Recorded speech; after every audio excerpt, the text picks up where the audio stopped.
మొత్తం ఎంతమంది ఉన్నారమ్మా మీరు? మావి మొత్తం 1540 పోస్టులు అండి. ఇక్కడికి ఎంతమంది వచ్చారు? డిస్ట్రిక్ట్ మొత్తం ఓల్ స్టేట్ వైజ్ వచ్చారు? స్టేట్ వైడ్ వచ్చారండి, అన్ని పార్ట్స్ ఆఫ్ స్టేట్ నుండి వచ్చారు, లాంగ్ డిస్టెన్స్ నుండి కూడా వచ్చారు. రోజు డైలీ బేసిస్ లో చైర్మన్ ని కలుస్తూనే ఉన్నాము, కానీ ఇంతవరకు ఎటువంటి ప్రాసెస్ టీఎస్పీఎస్సీ చైర్మన్ కూడా చాలా సార్లు కలిసాము, కానీ ఎటువంటి ప్రోగ్రెస్ లేదు. వాళ్ళు ఇన్ని డేస్ ఎలక్షన్ కోడ్ అని ఏవైనా రీజన్స్ అయి ఉండొచ్చు, బట్ ఇప్పుడు మాత్రం ఎటువంటి అడ్డంకు లేదు, ఇవ్వాలని కోరుతున్నాము, మీడియా ద్వారా రిక్వెస్ట్ చేస్తున్నాము. సో గతంలో కూడా మీరు డాక్యుమెంట్ వెరిఫికేషన్ సంబంధించి ఇక్కడ దాకా వచ్చినట్టున్నారు. సో అప్పుడు కొంత సాల్వ్ అయినట్టుంది. అప్పుడు ఎవరిని కలిసారు, మరి ఏ నాయకులు కలిసారు? ప్రతి ఒక్క పొలిటీషియన్ ని కూడా కలుస్తూనే ఉన్నామండి మేము మొదటి నుంచి కూడా. ప్రతిదీ అడిగితేనే జరుగుతుంది. జిఆర్ఎల్ కూడా ఆఫ్టర్ 6 months వచ్చింది, అది కూడా ఫైట్ చేసిన తర్వాత మళ్ళీ 6 months కి డాక్యుమెంట్ వెరిఫికేషన్ జరిగింది. ప్రతి స్టేజ్ లో మేము రిక్వెస్ట్ చేస్తూనే ఉన్నాము. టీఎస్పీఎస్సీ పూర్తిగా అబాలిష్ అయిన తర్వాత కూడా కొంచెం టైం తీసుకుంది, కానీ బట్ ఇట్స్ టూ లేట్ అండి. చాలా 1 year అవుతుంది కదా ఎగ్జామ్ రాసి కూడా. చాలా మెంటల్ ట్రామాని ఫేస్ చేస్తున్నారు స్టూడెంట్స్ అందరు కూడా. అందరూ ఇక్కడ ఉన్న వాళ్ళందరూ మెరిట్ స్టూడెంట్స్ అండి. ఇట్స్ అ గెజిటెడ్ పోస్ట్ కూడా ఏడబ్ల్యూ అనేది. సో మీ ద్వారా రిక్వెస్ట్ చేస్తున్నాము త్వరగా ఇవ్వాలి అని. ముఖ్యమంత్రి గారిని కలిసే ప్రయత్నము, మంత్రుల్ని కలిసే ప్రయత్నము, ప్రజావాణిలో ఫిర్యాదు చేసేటువంటి ప్రయత్నము ఏమైనా జరిగినాయి? ఇవన్నీ అయిపోయినాయా? ఆల్మోస్ట్ అందరినీ కలిసాం సార్ మేము. ఆల్మోస్ట్ అందరి దగ్గరికి వెళ్ళి రిప్రజెంటేషన్ ఇచ్చినాం మేము, కానీ మా ప్రాబ్లం మాత్రం సాల్వ్ అవ్వట్లేదు. 2 years నుంచి మా లైఫ్ ఇక్కడే స్టక్ అయిపోయింది సార్. మేము 2 years నుంచి ఒకటే నోటిఫికేషన్ మీద ఈ ఎగ్జామ్ వస్తుంది మాకు, మేము పోస్టింగ్ వస్తుంది, మేము పోస్టింగ్ అవుతాము అని చెప్పేసి ఆశతోని ఉన్నాం సార్. కానీ 2 years నుంచి మేము దీని మీదనే ఉండడం కాదు కదా సార్. మాకు వేరే రెస్పాన్సిబిలిటీస్ కూడా ఉంటాయి, మాకు ఇంట్లో అన్ని రెస్పాన్సిబిలిటీస్ ఉంటాయి. మొత్తం ఆపుకొని దీని మీదనే ఉన్నాం సార్ మేము. ఇప్పుడు కూడా ఇవ్వకపోతే చాలా లేట్ అయిపోతుంది సార్. 2 years అంటే చాలా తక్కువ టైం కాదు కదా సార్.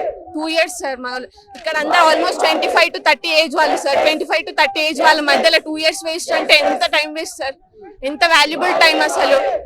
యూత్ టైం వేస్ట్ చేస్తున్నారు సార్. తొందరగా ఇవ్వాలని మేము రిక్వెస్ట్ చేస్తున్నాం సార్. అంతే. ఇక్కడ ఎవరిని కలుద్దాం, మరి వచ్చి ఎవరైనా కలిసే అవకాశం కనిపిస్తుంది? ఇప్పుడు మేబీ చైర్మన్ కలిసే ఛాన్స్ ఉండొచ్చు అనుకుంటున్నాం సార్. చైర్మన్ కలిస్తే మరి ఇక్కడ ఎందుకు వచ్చారు గాంధీ భవన్? ఇక్కడ నుంచి రిక్వెస్ట్ చేసుకోవచ్చు అన్న ఒక థాట్ తోనే వచ్చినాం సార్ మేము. కలిసిరా ఎమ్మెల్సీలు మంత్రులు? కలిసినాం సార్. అవుతుంది కోడ్ ఉంది కదా అని ఇన్ని రోజులు చెప్పిండ్రు సార్. ఇప్పుడు కోడ్ కూడా అయిపోయింది, ఇంకా అవ్వట్లేదు. అందుకే మేము వచ్చినాం సార్. మీరేం చెప్పాలనుకుంటున్నారమ్మా? మేము ఏడబ్ల్యూ అపాయింట్మెంట్స్ కోసమే వచ్చినామండి. మేము 2 years నుండి వెయిట్ చేస్తున్నాము. ఆల్మోస్ట్ ఎగ్జామ్ రాసి 13 months అవుతుంది. ఇప్పటి వరకు ఏం మాకు సర్టిఫికేట్ వెరిఫికేషన్ చేసిరు కానీ రిజల్ట్స్ డిలే చేస్తున్నారు. వెంటనే రిజల్ట్ ఇచ్చేసి మాకు అపాయింట్మెంట్స్ ఇస్తే మేము కొంచెం స్ట్రెస్ ఫ్రీ అవుతామండి. స్ట్రెస్ అవుతుంది మాకు బాగా రిజల్ట్స్ కోసం వెయిట్ చేసి. సో కొంచెం ఫాస్ట్గా అపాయింట్మెంట్స్ ఇచ్చేలాగా చూడాలని మేము వినూతన నిరసన తెలియజేస్తా ఉన్నారు, దండం పెడుతున్నారు. అన్న ఎందుకే దండం పెట్టాల్సిన పరిస్థితి వచ్చిందంటారా ఇప్పుడు? అంటే అలా అని కాదు సార్. మేము ఎగ్జామ్ మాకు నోటిఫికేషన్ వచ్చి 2 years అయిపోయింది సార్. మేము ఫస్ట్ ఎగ్జామ్ రాసి January 22nd 2023 re exam paper leak issue వల్ల మేలో మళ్ళీ ఎగ్జామ్ రాసాము. దాని తర్వాత మా ఫైనల్ కీ కోసం కానీ అబ్జెక్షన్స్ కోసం కానీ చాలా స్ట్రగుల్ చేసాము మేము. తర్వాత మాకు మార్చ్లో వెరిఫికేషన్ జరిగింది. తర్వాత ఈడబ్ల్యూఎస్ కొన్ని ఇష్యూస్ వల్ల అవి కూడా సాల్వ్ అయిపోయినాయి. ఇంకా మాకు మిగిలిపోయింది ఫైనల్ లిస్ట్ ఒకటే. అది ఇచ్చేస్తే చాలా ప్రాబ్లమ్స్ మేము సాల్వ్ చేస్తాం వల్ల అవుతారు. చాలా మంది ఫైనాన్షియల్ గా ప్రాబ్లమ్ ఫేస్ చేస్తున్నారు. అమ్మాయిలు కానీ అందరూ కూడా పెళ్ళైన వాళ్ళు వాళ్ళ ఫ్యామిలీస్ వదులుకొని ఇక్కడికి వస్తున్నారు. సో గవర్నమెంట్ కొంచెం కన్సిడర్ చేసుకొని తొందరగా మా ఫైనల్ ఇస్తే చాలా బాగుంటుంది. అందరూ కూడా గెస్టెడ్ క్యాడర్ కదా, సో ఇబ్బందులు పడాల్సి వస్తుంది. మేము ప్రభుత్వం లేట్ చేయడంలో ఏ కారణం ఉండొచ్చు?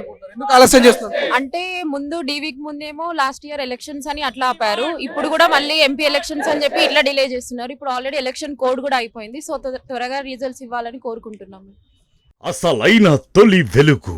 ఫాలో వాట్సాప్ @తొలి వెలుగు official.